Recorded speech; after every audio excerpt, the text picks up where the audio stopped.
Hello, ladies and gentlemen. Good evening. Oh, great. 5-0. With the schedules that I'm working, I don't have. I'm waiting for my. I'm waiting for my stuff to show up in the mail so I can put my tags on, and that I'm able to do an inspection too. So, yeah, DMV of Petersburg has been really not helpful. So my stuff has to go through the mail to be redirected to my current address. When I ordered it, it was the beginning of the month. And they said 15 days. Well, wait a minute. It hasn't really been 15 days yet.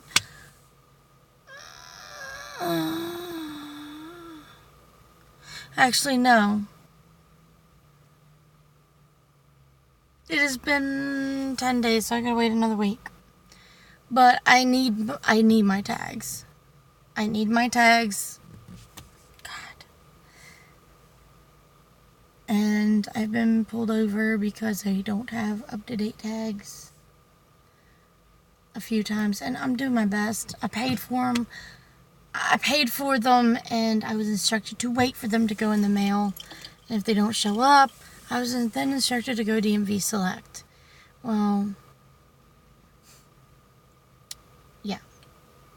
I can't wait. So, and plus working a evening shift, it doesn't leave me a whole lot of time to go to a DMV Select, especially on a Monday, which is when everyone goes, and I would not have been done with DMV by the time I had to go to work. So that's the predicament I'm on. I know we're all in this boat. Been there, done that. I know.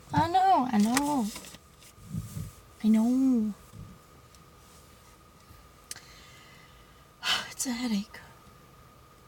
But what are you gonna do?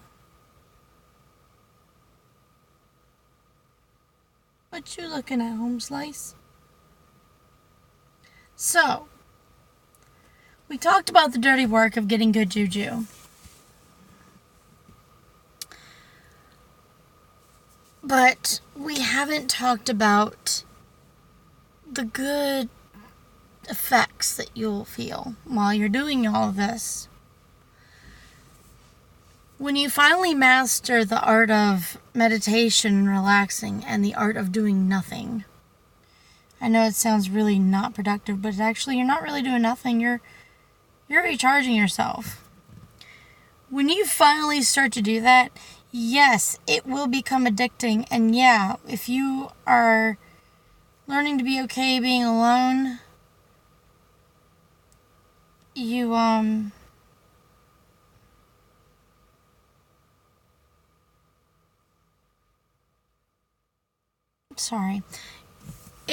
being alone will be kind of addicting.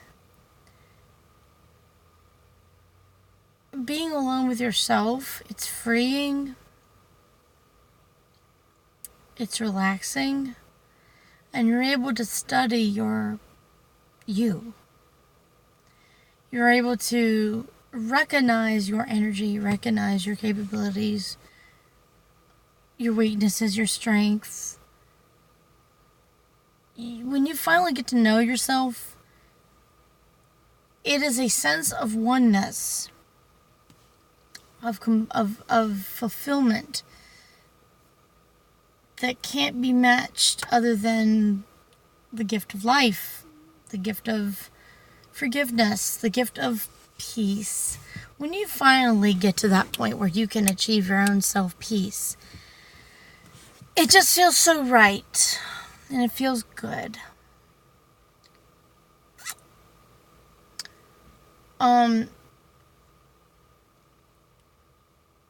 When everyone has pretty much backed off a little bit, and they realize what you're trying to do with your life, oh, honey, those shoes. No. Sorry.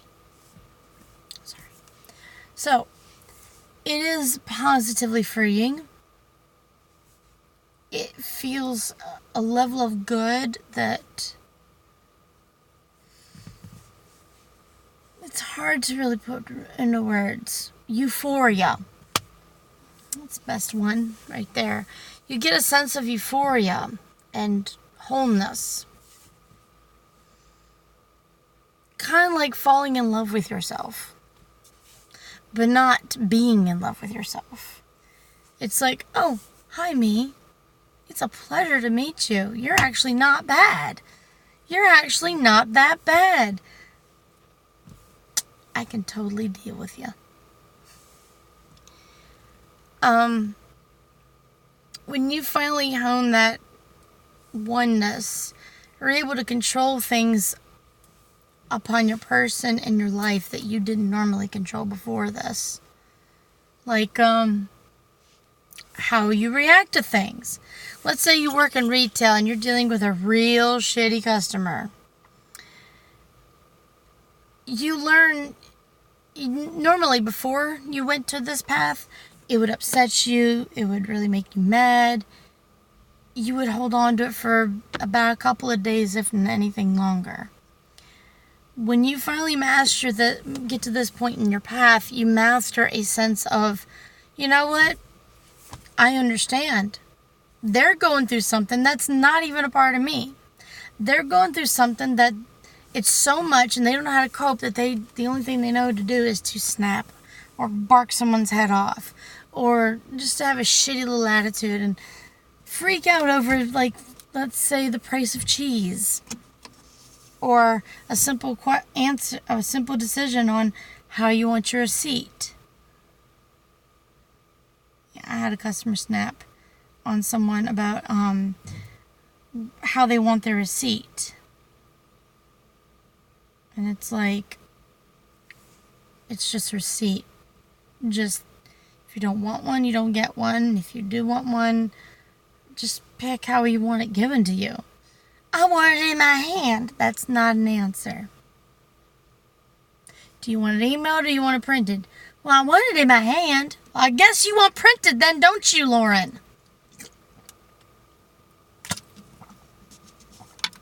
Sorry. I just threw a random name out. That's not the customer's name. But it's like, well, Phyllis, I guess you want it printed out then, don't ya?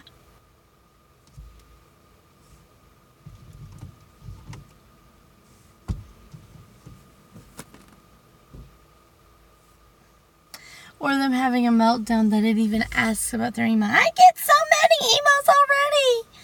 That's not my problem. I don't need to know the welfare of your Yahoo account. Or AOL or Hotmail or iCloud or IHOP, whatever. Ain't nobody care but you. I got a Gmail that I absolutely hate. And I just ignore it. It's dead to me. But I'm forced to have a Gmail account.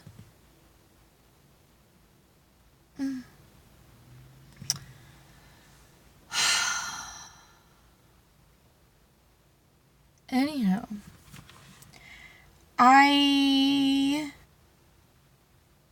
Yeah.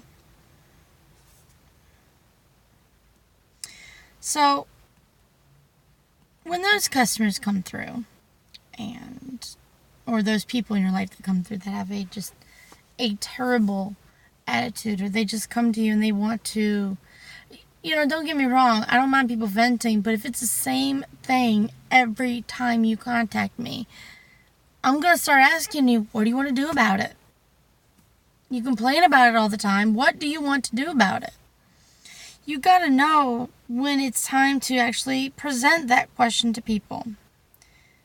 Like, if someone comes to you more than 6 times in the duration of, communicating with them,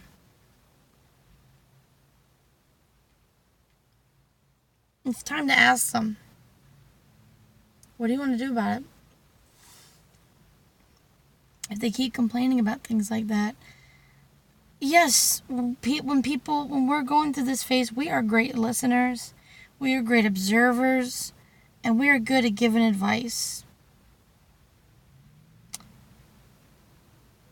But if you don't like any of the advice that we give, we're gonna start, basically reflecting your complaints and your questions and your venting back to you in form of a question. What do you want to do about it? What should you do about it? What is the right way? What is the way that you want to just do it out of haste? We start being very reflective because we are observing everything in us, in our lives, that surrounds us, the people in our lives.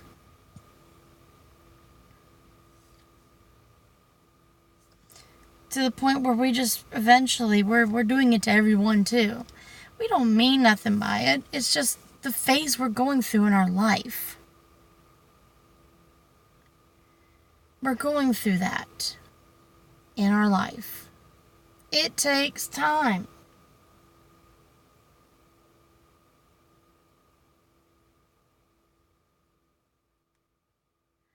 So, forgive us if,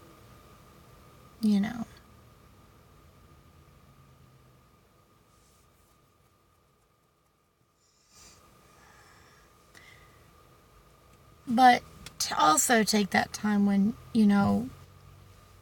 whenever that happens in that situation, also take the time to learn from this. That goes for y'all that aren't fully awoke yet either. If we're asking you these questions, like what do you want to do about it? What should you do about it? What is the right course of action? We kind of expect you to think about it and then dedicate to that course of action. There's nothing that frustrates me more than when people come to me for answers. I give them the answers. I give them suggestions and advice. And they do either nothing or the complete opposite. And it's infuriating.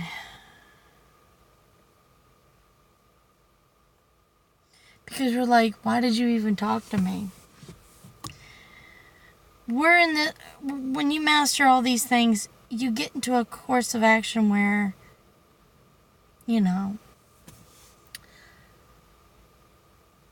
you're basically observing and dissecting things with your mind and your thoughts. Like, how come Phyllis spazzed out over a receipt?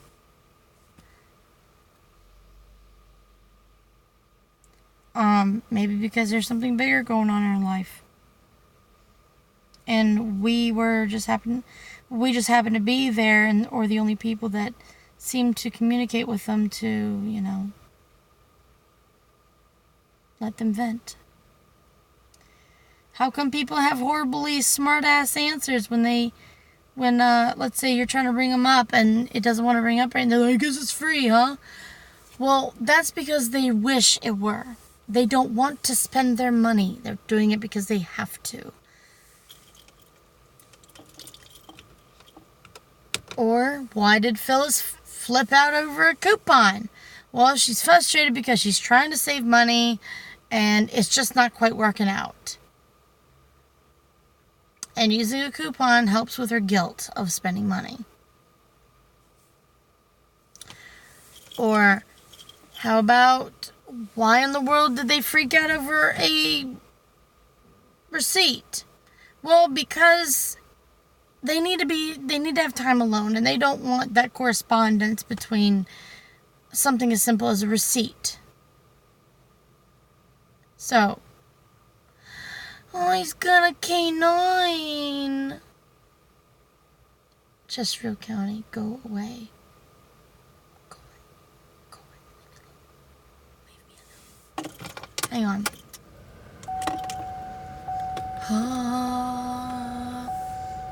So, a lot of people have a reason why they react that way. It's either fueled by anger that is not even related to you. You'll learn this when you get to this point of the path.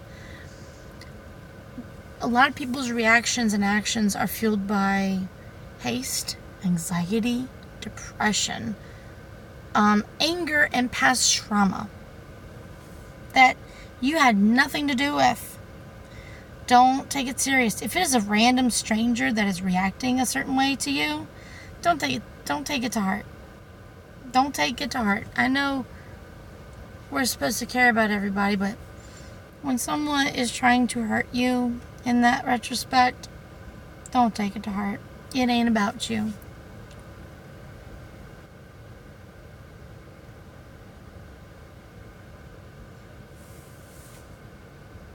Like, for instance, growing up, there was this one girl I went to school with. I tried to be friends with her because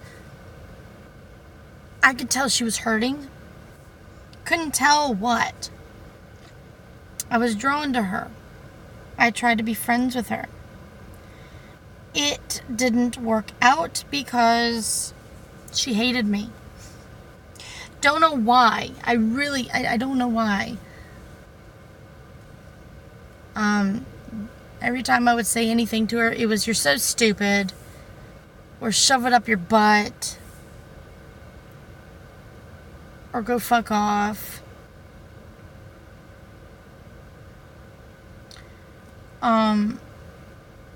Or the few words that she said to me that did stick, and I just kept going. I kept trying, because she was suffering. As a young kid, I can tell she was suffering. I couldn't tell what. I didn't understand it. But as I got older, the words that she said to me was, "Nobody wants to be your friend," was because she felt nobody wanted to be her friend because she knew she had a bad attitude, but she didn't care who knew about it. Her home life was pretty rough. I mean, looking back and overhearing her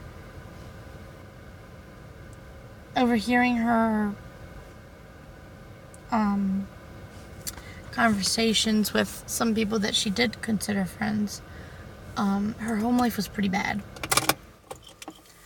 Her mother was sick. She was embarrassed because her mother was sick, and you can look at her mother and you can tell that there was something really wrong. You could tell. I think it was some kind of cancer, looking back on it now. But I do remember when she was young, she mentioned the word, "My mom is in chemo right now," and I'm like, cancer. Now that I'm looking back at it as an adult, I know, and I can tell now.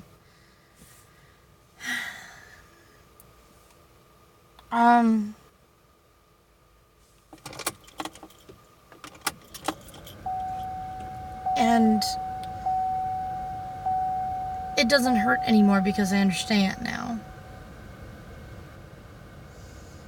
Like, there are reasons why kids are mean because, number one, they don't know what to do with certain things, like feelings, thoughts, emotions, relationships.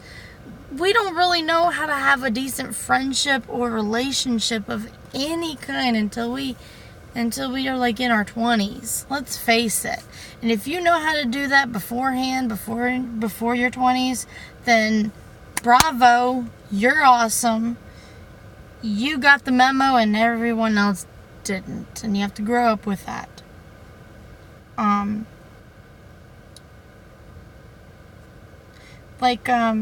We don't really understand fully what's right and wrong until we've already done it, or it's already been drilled into our heads at some point or another.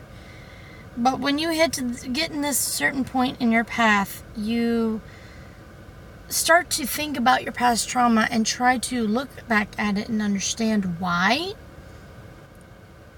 No matter how fucked up the situation is, you try to understand the why. You start, understanding it and realizing that you're just a victim of consequences, or you're just that available for whoever was going through some shit and they just vented or did whatever, said whatever to you. Now, it is totally up to you to forgive them, and it is totally up to you to do whatever it is you want to with that. Not everyone can get over all their trauma. It's going to be a long time before I get over my trauma, especially when it comes to relationships and friendships. I have a habit of kind of disappearing for months on end and then go, hey, how you doing? What you up to? Because I fear smothering people because I care that much. I don't have a happy medium when it comes to my feelings. I don't have a happy medium when it comes to me caring for someone. I either care about you or I don't. There's no ifs, ands, or buts or in between. It's I either give a shit or I don't. Now, there are some instances where I've mastered the ability to give a little shit, but not a whole lot. I mean, there's some people that I've learned that, all right, they do them. They'll come back if they want me. They'll come back if they want me in their life. And it's usually how it is. Everyone has their own degree of space. Everyone has their own degree of privacy that's comfortable to them. Going through this path, you start to understand and study the aspects of your internal and external life. This is what I call the soaking phase, the learning phase. It takes about a couple of months or so. Confidently, I can say a comfortable amount to guess at this would be 3 to 4 months. So, yeah. Well, that is all I have time for today, and I hope that helped you guys. If you have any questions, feel free to talk about them. Message me through here or Facebook, whatever you feel is comfortable to you. So, I wish we all have a really good day today, and love and light to you all.